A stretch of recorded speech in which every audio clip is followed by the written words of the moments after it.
से गुरुजीएफ का मैंने नाम लिया था। गुरुजीएफ अपने शिष्यों को कैसे काम कराता था, गड्ढे खुदवाता था। अब गड्ढे खोदने का क्या रीजन है? ध्यान से, कोई रीजन नहीं है, लेकिन इसलिए वो गड्ढे खुदवाता था कि तुम गड्ढा खोदना ही बन जाओ, यानी तुम पूर्ण अभी यही इसी पल में उपलब्ध हो जाओ। अब जैसे कोई व्यक्ति गड्ढा खोदना ही बन जाता है, उस शक्ति से कनेक्ट होने लगता है। जैसे कि मैंने वो एस्पेंसकी का कहानी भी एक बार बताए थे कि कैसे एस्पेंसकी गुरजीएफ एस्पेंसकी पर काम कर रहा था और एस्पेंसकी को बोला कि तुझे गड्ढे खोदना है, और 3 दिन से उसको जगाए रखा था, सोने नहीं दिया था।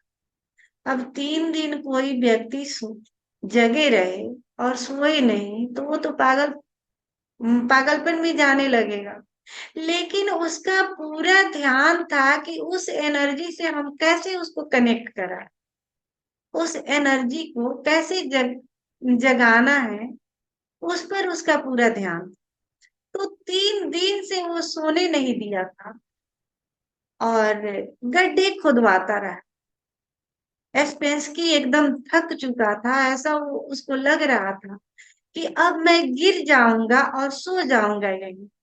फिर वहां गुरजेब जाता है और बोलता है उसको, ऐसी स्थिति में देख के, ये क्या कर रहा है? अभी तुमको नींद आ रही है, अभी तुम्हें जंगल भी जाना है और लकड़ी भी काट करके लानी। और एस्पेंसकी जब सुनता है कि मुझे जंगल भी जाना है, लकड़ियां भी लाना है, तो उसके और होश उड़ जाते हैं कि कैसे मैं चल पाऊंगा, क्योंकि 3 दिन से सोया नहीं हूं और 24 घंटे में गड्ढे खोद रहा। रास्ते में चल भी पाऊंगा कि नहीं, कब गिर जाऊंगा पता नहीं। और उसने तो शर्त लगाई थी, तो शर्त को पूरा करना था एस्पेंसकी को, इसलिए वो बात भी मान रहा था, क्योंकि गुरजीत के आश्रम में वही व्यक्ति टिक सकता था जो उसके शर्तों के मुताबिक चलता था। और वो गया, जंगल गया। लेकिन जिस समय वो जंगल जा रहा था, उस समय आखिर क्या हुआ? क्योंकि पूरा होश उसको था कि मुझे जाना है, मैं सो नहीं सकता, मुझे जंगल जैसे भी पहुंचना है। तो वो प्रेजेंट में आ गया कि मुझे नींद नहीं आए, मुझे जैसे भी जंगल पहुंचना है और लकड़ियां लाना है। तो इतने होश से भरा हुआ था कि मुझे नींद नहीं आए, मैं गिर न जाऊं, नहीं तो मुझे गुरजीएफ निकाल देगा, शर्त मैं पूरा नहीं कर पाऊंगा। ये डर इसलिए उसको होश बना रहा कि मैं जंगल जाना है, लकड़ियां लाना है। और इतने होश में वो चलता गया, चलता गया। और जब लकड़ियां काटने लगा, उसी होश की वजह से, क्योंकि वो पूर्ण उपलब्ध रहा वहां, अभी यही इसी पल में उपलब्ध रहा। और उसी होश की वजह से उसकी कुंडलनी शक्ति जागने लगी। और जैसे जागी, वो इतना फ्रेशनेस महसूस करने लगा, इतना तरोताजा हो गया। और जितनी 3 दिन में जितना थका मांदा था, वो सारा सारा थकान दूर हो गए। उसको लग ही नहीं रहा था कि मैं 3 दिन से सोया भी नहीं और इतनी मेहनत मैंने की है। सारी थकान गायब, सारी निंद्रा गायब, और ऐसा लग रहा था कि अभी अभी सो करके उठा हूं। जैसे कोई व्यक्ति अगर सो करके उठे और बहुत तरोताजा फील करता है, फ्रेशनेस महसूस करता है, तो उसको वो फीलिंग आने लगी। और तब उसको पता चला, इतना आनंद आने लगा, तब उसको पता चला कि गुरजीएफ आखिर कहाँ इशारा कर रहा है, उसी शक्ति को जगाने के लिए इशारा कर रहा है। और उस समय उसने सोचा कि अब ये शक्ति जग गई, तो देखता हूं कि आखिर इससे क्या क्या होता है। क्योंकि वो शक्ति जगने का मतलब है कि हम कल्प वृक्ष के नीचे बैठे हैं। वो शक्ति अगर जग जाए तो आप जो सोचोगे वो होने लगता है। तो वो सोचा कि मैं बहुत आनंदित हो जाऊं, और वो आनंदित हो गया। इतना आनंदित हो गया कि जीवन में पहली बार वो उतना आनंदित हुआ। तो उसको लगा ये अपवाद है, ये ऐसे ही हो सकता है। फिर उसने सोचा कि मैं दुखी हो जाऊं, ऐसा दुखी हो जाऊं कि नर्क भी बदतर हो जाए। और उसका सोचना था कि इतना दुखी हो गया कि पूरा नर्क उसके चेहरे पर आ गया। फिर उसने सारे विचार जो जो उसके मन में आया वो सोच करके देखा, और तत्क्षण वो पूरा होने लगा। अब वहां से आया एस्पेंस की गुरजीएफ के पास। गुरजीएफ का काम था, उसको पता था कि उस एनर्जी को कैसे जगाना है। वहां से आता है, देखते ही गुरजीएफ समझ गया कि उसको जहां हमने इशारा किया था वो चीज उसको मिल गया। अभी बोलने ही वाला था एस्पेंस की, तब तक गुरजीएफ बोलता है कि जा अब सो जा, मुझे पता चल गया है तुम्हें क्या घटा है। तो उस एनर्जी को जगाने के लिए बहुत सारे उपाय किए गए, लेकिन उपाय में यही है कि आप कोई भी क्रिया करें, अभी यही इसी पल मौजूद है, तो ही वो शक्ति जग जग पाए। जैसा कि अभी मैंने कहा, ध्यान ही जरूरी नहीं है। अगर आप सो रहे हैं और सोते समय में भी आप मौजूद हैं, अभी यही इसी पल में वो शक्ति जगने लगे। और जैसे जैसे वो शक्ति जगती है, तो शक्ति जगने का मतलब है कि ऊपर उठना। जैसे पानी को हम गर्म करते हैं और भाप बनता है, तो भाप तो नीचे नहीं जाता, भाप का नियम है ऊपर जाना। तो शक्ति जब जगती है तो वो ऊपर भागती है भाप की तरह। और जैसे ऊपर भागती है तो सारे चक्रों का द्वार तोड़ते हुए ऊपर जाती है। हमारे शरीर में जितने चक्र है, 7 चक्र जैसे कहा जाता है, उससे भी ज्यादा है, लेकिन 7 चक्रों की वर्णन किए जाते हैं। तो वो सातों चक्रों को पार करते हुए वहां जाता है जहां हमारा 7वां चक्र है। तो जैसे जैसे जिन मान लीजिए कि अगर थोड़ा जगह और जिस चक्रों पर हो जाता है, तो उस चक्र पर क्या उस चक्र का क्या मतलब महत्व है, वही चीज घटना घटने लगता है हमारे शरीर। अब जैसे कि मान लीजिए कि वो शक्ति जगा और बस से उतना ही तक रह गया अगर काम केंद्र तक, तो वो क्या होगा कि काम केंद्र के पास ही अगर गया और वही मतलब रुक गया, तो हमारी काम ऊर्जा जग जाती है। उससे ऊपर अगर उठा हृदय चक्र पर गया, तो हमारा अनाहत जो ये चक्र है वो जग जाता है, तो हम प्रेमय हो जाते हैं। तो जैसे जैसे वो शक्ति जगता है, थर्ड आई पर गया, तो तीसरा नेत्र हमारा खुल जाता है, छठा चक्र। शास्त्रार्थ पर गया, तो वही हम जो कहते हैं ना कि जन्म और मृत्यु से छुटकारा हो, यानी इनलाइटेड होना, बुद्धत्व को प्राप्त हो जाना, तो व्यक्ति वो हो जाता है। तो जैसे जितनी मात्रा में वो शक्ति जगता है, वैसे वैसे हमारे जीवन में प्रभाव होने लगते हैं।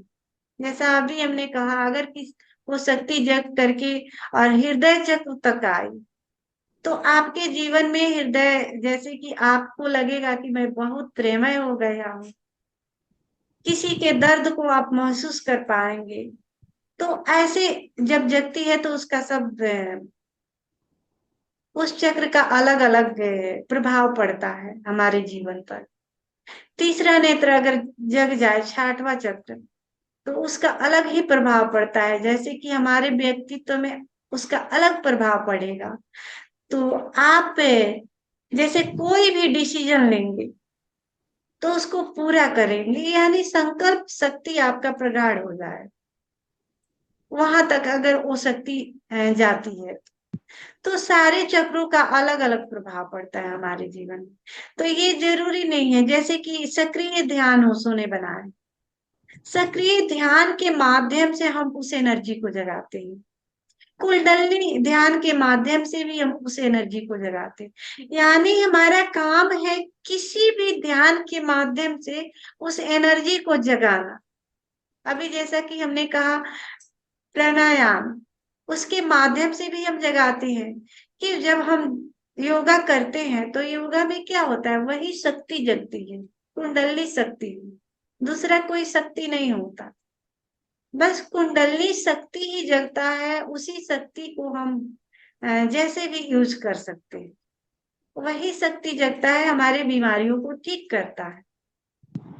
तो हर क्रिया के द्वारा हम जगा सकते हैं। जैसा कि उस दिन भी हमने बताया था कि क्रोध में भी वो शक्ति जग जाती है। क्रोध में भी अगर हम अभी यही इसी पल में मौजूद होते हैं तो वो शक्ति जग जाती है। आखिर क्रोध में लोग किसी की हत्या भी क्यों कैसे कर देते हैं, जो व्यक्ति ऐसे नॉर्मल किसी की हत्या भी नहीं कर सकते, बड़ा से बड़ा चट्टान भी उठा सकते हैं, क्यों उठा लेते हैं? क्योंकि वो शक्ति जग जाती है। और वो जैसे शक्ति जग जाती है तो उस शक्ति का आप जैसे भी यूज कर सकते हैं। आप क्रोध में यूज करें, काम वासना में यूज करें, द्वेष लोभ घृणा में यूज करें, या प्रेम में यूज करें। जैसे कि अभी हमने बताया, वो शक्ति जगने के बाद हम कल्प वृक्ष के नीचे हो जाते हैं। यानी हम जो सोचते हैं वो पूरा हो जाता है। तो वो जब शक्ति जगती है तो अगर आप सोचेंगे किसी के लिए निगेटिव तो आप पूरा का पूरा निगेटिव हो जाएंगे, फिर आप में पॉजिटिव नहीं रह जाए। और अगर आपने पॉजिटिव सोचा तो फिर आप पूरा का पूरा पॉजिटिव हो जाएंगे, फिर उसमें निगेटिव नहीं आए। तो उस शक्ति का हम जैसे भी यूज कर सकते हैं। अब वो शक्ति जैसे कि हम सोचते हैं ना, ये डाका बोलते हैं, डायन बोलते हैं, या जो भी नाम देते हैं आप लोग, हमें नहीं पता। तो वो लोग आखिर उस शक्ति को जगा करके मिसयूज करते हैं, किसी को मारने का, ब्लैक मैजिक जिसको बोला जाता है। तो उस आखिर वो क्या करते हैं, शक्ति तो वही होता है, लेकिन एक साधक अपने चक्रों पर काम करता है पॉजिटिव चीज के लिए। लेकिन कोई अगर निगेटिव आदमी होता है तो वो ब्लैक मैजिक करता है दूसरों को हिंसा पहुंचाने के लिए। शक्ति वही है, बस एक कल्प वृक्ष के नीचे हम हो जाते हैं और जो सोचेंगे वो पूरा होने लगे। ब्लैक मैजिक के द्वारा दूसरे को हिंसा पहुंचा सकते हैं, या हम उसी शक्ति को के माध्यम से लोगों को की सहायता पहुंचा सकते हैं। तो ये जरूरी नहीं है, जैसे ये जितनी भी हमारी ध्यान विधियां हैं वो सारा इसी शक्ति को जगाने के लिए ही उपाय किए जा रहे हैं। लेकिन तभी जगेगा जब आप पूर्ण रूप से अभी यही मौजूद होंगे। कोई भी ध्यान में, विचारों में रहेंगे, पास्ट और फ्यूचर में, तो कितना भी जन्मों जन्मों आप ध्यान कर ले, कुछ होने वाला नहीं। जन्मों जन्मों ऐसे ही आएंगे, डांस करते रहेंगे, बैठते रहेंगे, अनापानसती योग करते रहेंगे, ओमकार करते रहेंगे, कुछ नहीं होगा। बस उसको कोशिश करना है कि हम कब प्रेजेंट में, 1 मिनट ही चाहिए। अगर हम आधा मिनट भी प्रेजेंट में होते हैं तो वो धीरे धीरे बढ़ाते रहेंगे, जैसे वो बढ़ने लगेगा अपने आप। अब आधा मिनट हुआ, कभी आपको 1 मिनट होगा। कभी कभी जैसे कि जब मैं मेडिटेशन करती हूँ कभी कभी ऐसा लगता है 2 दिन 3 दिन मेरा चलता है, उसी अवस्था में मैं बनी रहती हूँ। जैसे रामकृष्ण परमहंस कितने दिनों तक उसी अवस्था में पड़े रहते थे, घंटों घंटों वो बेहोश रहते थे, उसी अवस्था में रहते थे। तो जैसे जैसे ये शक्ति बढ़ता है और प्रेजेंट में हम होते हैं तो आप पाएंगे कि कभी कभी आपका पूरा दिन वैसे ही बना रहा, आपके भीतर एक अलग ही शून्यता घटित होगी, अलग ही एक प्रेम का बोध होगा, अलग ही आप पाएंगे कि मैं बहुत ही शांत अनुभव कर रहा हूँ स्वयं, बहुत शांति महसूस हो रहा है मुझे। तो वो शक्ति जब हमारे भीतर जगता है तो ये होता है साधक के लिए। लेकिन जो निगेटिव आदमी अगर जगाता है तो उसको फिर वो फीलिंग नहीं होगा, फिर दूसरा फीलिंग होगा, क्योंकि वो ब्लैक मैजिक वो कर रहा है। लोगों के लिए वो हिंसा पहुंचाने का काम कर रहा है।